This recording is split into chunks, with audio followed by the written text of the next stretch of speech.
চক্ষুর বিশেষজ্ঞ, বঙ্গবন্ধু শেখ মুজিব মেডিকেল বিশ্ববিদ্যালয়ের চক্ষু বিভাগ, চক্ষু বিজ্ঞান বিভাগের chairman doctor Sharfuddin Ahmed. Doctor Sharfuddin অধ্যাপক ডাক্তার শারফুদ্দিন আহমেদকে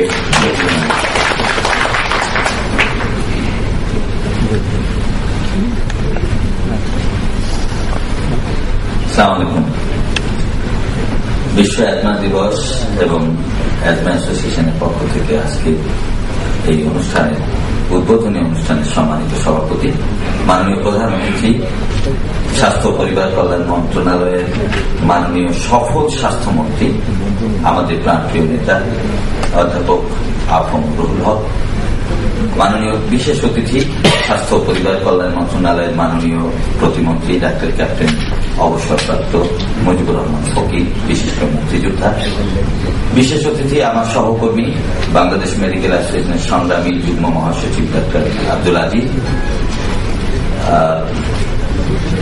ইতিমধ্যে আমাদের মাঝে ডিজি স্যারকে দেখতে পাচ্ছি, স্বাস্থ্য অধিদপ্তরের মহাপরিচালক অধ্যাপক শ্যামনুল হোসেন আমাদের মাঝে এসেছেন। মঞ্চ উপবিষ্ট অ্যাজমা অ্যাসোসিয়েশনের নেতৃবৃন্দ, শ্রদ্ধেয় শিক্ষক মন্ডলী, অ্যাজমা অ্যাসোসিয়েশনের সদস্যবৃন্দ, সুধী মন্ডলী, আজকের এই অনুষ্ঠানে আপনাদের সবাইকে আমি আমার বক্তব্যের শুরুতে কৃতজ্ঞতা জানাই, যেহেতু আপনারা আমাকে এই অনুষ্ঠানে অতিথি হিসাবে আমন্ত্রণ জানিয়েছেন। সাথে সাথে আমি বাংলাদেশ মেডিকেল অ্যাসোসিয়েশনের পক্ষ থেকে আপনাদেরকে আশ্বাস প্রদান করছি, অ্যাজমা অ্যাসোসিয়েশনের যে কোনো কার্যক্রমে আমরা সবসময় আপনাদের পাশে থাকবো। বাংলাদেশ নিঃশ্বাস আর প্রশ্বাস, যে শ্বাস প্রবেশ করে তা নির্গত করতে যখন অসুবিধা হয় তখনই কিন্তু শ্বাসকষ্ট হয়, আর সেটাই হলো অ্যাজমার যে প্রবলেম। আর এবারকার প্রতিপাদ্য হলো যে আপনি নিজেই নিজের অ্যাজমাকে কন্ট্রোল করতে পারবেন। তো আমরা এই কন্ট্রোল করার জন্য যদি চিন্তা করি, আমি আমার ব্যক্তিগতভাবে অনেককে দেখেছি যে কিভাবে ইনহেলার নিতে হবে, কিভাবে নেবুলাইজার ব্যবহার করতে হবে। এটা কিন্তু অনেক চিকিৎসকের জন্য একটু কষ্টকর বিষয়। আপনারা অ্যাজমা অ্যাসোসিয়েশনের পক্ষ থেকে যে ট্রেনিং প্রোগ্রামটা করছেন চিকিৎসকদের জন্য, নার্সদের জন্য, আমি মনে করি এটা সত্যি আমাদের দেশের প্রত্যন্ত অঞ্চলের মানুষের জন্য অত্যন্ত উপকারী একটি বিষয়। এই বিষয়ে আপনারা ইতিমধ্যে শুনেছেন যে জনগণের দোরগোড়ায় স্বাস্থ্য ব্যবস্থা পৌঁছে দেওয়ার ব্যবস্থা এই সরকার করেছে, এবং বন্ধ হয়ে যাওয়া ছাগল পাগল লালন পালন করেছিল যে কমিউনিটি ক্লিনিকে, তা কিন্তু বিগত 7 বছরের সেই ছাগল পালনের জায়গা থেকে আবার মানুষের সেবার জন্য এই 13,000 কমিউনিটি ক্লিনিক চালু হয়েছে। আমি অ্যাজমা অ্যাসোসিয়েশনকে অনুরোধ করব, 13,000 কমিউনিটি হেলথ প্রোভাইডার নিয়োগ হচ্ছে, আপনাদের পক্ষ থেকে যেন তাদেরকেও ট্রেনিং এর ব্যবস্থা করা হয়, যাতে করে ঘরে ঘরে এই অ্যাজমা রোগ নিরাময়ের জন্য আপনারা প্রচেষ্টা চালাতে পারেন। এই অনুরোধ আপনাদের কাছে আমি রাখবো। আমরা আমাদের বক্তব্য শুনেছি, ইতিমধ্যে আপনারা জেনেছেন যে একটা প্রজেক্ট চালু হয়েছিল, আপনাদেরই একটা প্রজেক্ট, যেটা মরহুম সালাউদ্দিন ইউসুফ সাহেব উদ্বোধন করেছিলেন, অ্যাজমা সেন্টার। সেটা পরবর্তীতে একটা প্রজেক্ট আকারে যখন উদ্বোধন হয়, কিন্তু তার আর কোনো কার্যক্রম চালু হয়নি।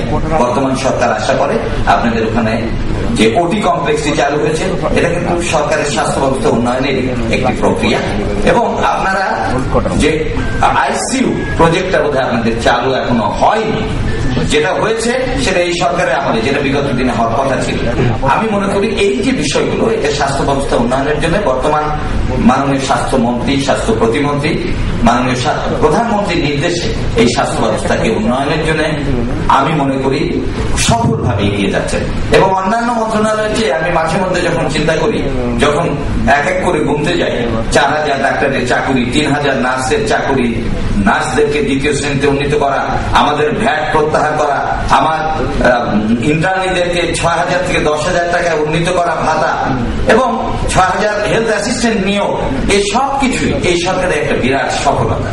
একটা জায়গায় একটু আমার সরকারের কাছে আবেদন, সে আবেদন কি হলো, বিগত 7 বছর আপনারা জানেন যে জামাত বিএনপি জোট সরকারের আমলে আমার শিক্ষকদের পদোন্নতিতে একটা বিরাট জটিলতা তৈরি হয়। আমার শিক্ষকদের যারা ওই দলের সদস্য না তাদের কিন্তু পদোন্নতি হয় নাই, পিএসসিতে নামের তালিকা যায়নি, তাদের পদোন্নতি হয়নি। ওই শিক্ষকদের আপাতত ভারপ্রাপ্ত বা চলতি দায়িত্বে অবস্থান করতে হচ্ছে, তাদের কিন্তু অভিজ্ঞতা আছে চাকুরির। 10 বছর একজন যিনি প্রফেসর কারেন্ট চার্জ আছেন তার অভিজ্ঞতার কোনো অভাব নাই, কিন্তু পদ নাই, পদোন্নতির সুযোগ নেই। আমরা সরকারের কাছে অনুরোধ করেছি, আলোচনা করছি, যত তাড়াতাড়ি সম্ভব হয় অ্যাডহক, না হয় ডিপিসি, না হয় এসআরও নতুন করে তৈরি করে যত তাড়াতাড়ি সম্ভব এই কারেন্ট চার্জকে দূর করে আমার শিক্ষকদেরকে পদোন্নতির ব্যবস্থা করতে হবে এবং সে ব্যাপারে সর্বাত্মক সহযোগিতা করবে সরকার। আর যদি এটা না পারা যায় তাহলে আমাদের মধ্যে হতাশা বিরাজ করবে। স্বাস্থ্য ব্যবস্থা উন্নয়নে আমার এই শিক্ষকরা বা চিকিৎসকরা কার্যক্রম চালিয়ে যেতে পারবে না। আপনারা জানেন যে 2 দিন পরে একজন ডিরেক্টর উনি রিটায়ার করবেন, তার 2 বছর 4 বছর না হলে কিন্তু ডেপুটি ডাইরেক্টর হতে পারে না, অ্যাসিস্ট্যান্ট ডিরেক্টর, ডেপুটি ডাইরেক্টর হতে পারে না।